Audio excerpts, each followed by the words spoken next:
warahmatullahi wabarakatuh. Shalom, Om Swastiastu, Namo Buddhaya, dan salam kebajikan. Tujuan saya membuat video ini adalah untuk melengkapi tugas UTS saya pada mata kuliah Manajemen Sumber Daya Manusia Lanjutan RM03 yang dipimpin oleh dosen Ibu Diah Handayani Dewi. Di sini saya akan membahas atau mempresentasikan materi ketujuh, yaitu tentang manajemen talenta atau talent management. Ada beberapa pembahasan. Yang pertama ada definisi manajemen talenta, yang kedua ada konsep manajemen talenta, yang ketiga ada karakteristik, dan yang keempat ada strategi. Sebelum masuk ke pembahasan pertama, perkenalkan, saya Indriana Dia Puspitasari dengan NPM 2234025161444. Program Studi S1 Manajemen, Fakultas Ekonomi dan Bisnis, Universitas Nasional. Oke, kalau gitu kita langsung masuk ke pembahasan pertama. Pembahasan pertama ada definisi manajemen talenta. Talenta sendiri adalah sesuatu yang dimiliki oleh karyawan yang dibangun dan dibina melalui program pelatihan dan pengembangan oleh suatu organisasi untuk proses jangka panjang, mampu meningkatkan kinerjanya sehingga dapat menjadi pendorong di balik kontribusi mereka terhadap keberhasilan organisasi. Oleh karenanya, sudah menjadi kewajiban setiap perusahaan untuk menganalisa dan mengembangkan talent yang dimiliki oleh setiap karyawannya. Manusia mempunyai kekuatan yang terletak pada 3 hal. Yang pertama, bakat adalah pola pikir, perasaan, atau perilaku yang kita miliki. Yang kedua, ada pengetahuan adalah fakta-fakta dan pelajaran yang kita pelajari dalam hidup ini. Yang ketiga, keterampilan adalah hal-hal atau langkah-langkah yang kita kuasai karena kita melatih atau melakukannya secara terus-menerus. Selanjutnya yaitu konsep manajemen dalam meningkatkan prestasi. Ada 2 konsep manajemen dalam upaya meningkatkan prestasi kerja. Yang pertama ada pengembangan sumber daya manusia berbasis kompetensi. Sumber daya manusia berbasis kompetensi ini telah dikenalkan oleh David McClelland pada 33 tahun yang lalu. Konsep pertama, manusialah yang harus menyesuaikan dengan pekerjaan. Maksudnya adalah manajemen sumber daya manusia berbasis kompetensi. Kompetensi memandang hasil kerja yang diharapkan dan peran atau persyaratan kerja organisasi dari sudut pandang orang dibandingkan sudut pandang pekerjaan. Pendekatan ini yang membuat kompetensi menjadi pondasi dari seluruh fungsi manajemen sumber daya manusia ini, di mana kompetensi menggerakkan sistem rekrutmen, seleksi, penempatan, orientasi, promosi, pelatihan, manajemen, kinerja, dan penghargaan. Kinerja yang luar biasa tidak hanya sekedar berhasil, tetapi lebih pada tujuan utama dari organisasi untuk menerapkan sistem manajemen sumber daya manusia berbasis kompetensi. Dan yang kedua ada pengembangan sumber daya manusia berbasis bakat atau talenta. Konsep berbasis bakat ini adalah pekerjaan yang harus sesuai dengan orangnya. Konsep kedua ini saat dipandang lebih realistis dalam memajukan kinerja organisasi dengan optimal. Lalu ada karakteristik manajemen talenta.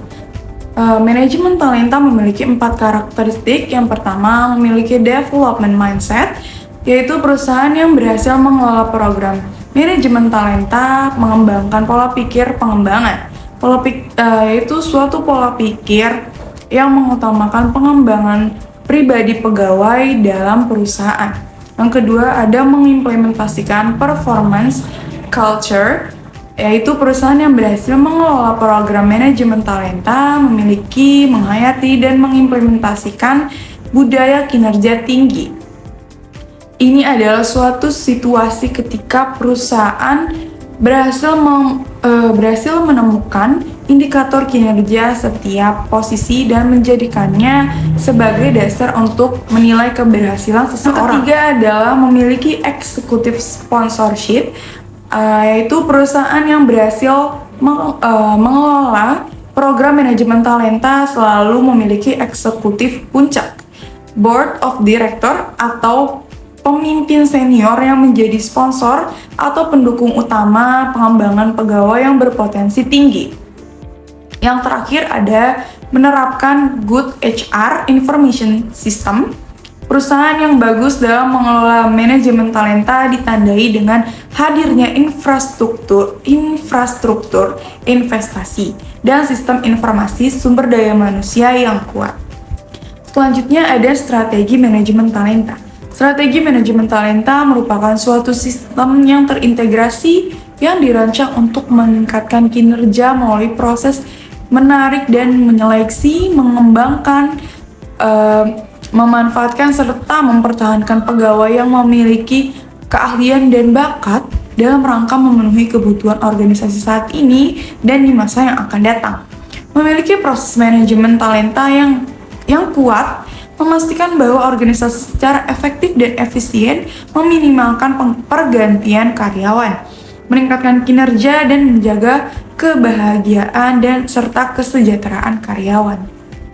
Ini adalah kesimpulan dari pembahasan-pembahasan yang tadi saya sudah presentasikan.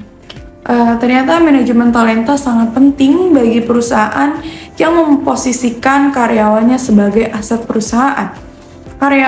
Karyawan berusaha bekerja untuk menjadi atasan terbaik, sedangkan organisasi berusaha untuk menjadi perusahaan terbaik untuk tempat kerja. Untuk mewujudkan tujuan ini penting memperoleh memotivasi, terlibat, dan mengembangkan talenta terbaik. Manajemen talenta karyawan di perusahaan harus berjalan secara efektif, di mana salah satu hal yang penting untuk diperhatikan adalah kesejahteraan karyawan. Karyawan adalah modal utama bagi setiap perusahaan. Tanpa adanya sumber daya manusia, demikian juga karyawan tidak dapat menunjang kesejahteraan hidupnya tanpa adanya perusahaan sebagai tempat mencari nafkah sekaligus implementasi dari disiplin ilmu yang mereka miliki. Pemberian kesejahteraan karyawan sangat berarti dan bermanfaat bagi perusahaan dan karyawan.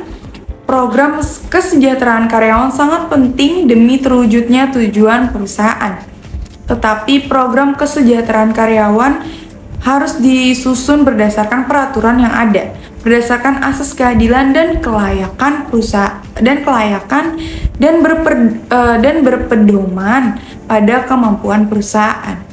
Hal tersebut bertujuan untuk mendorong produktivitas serta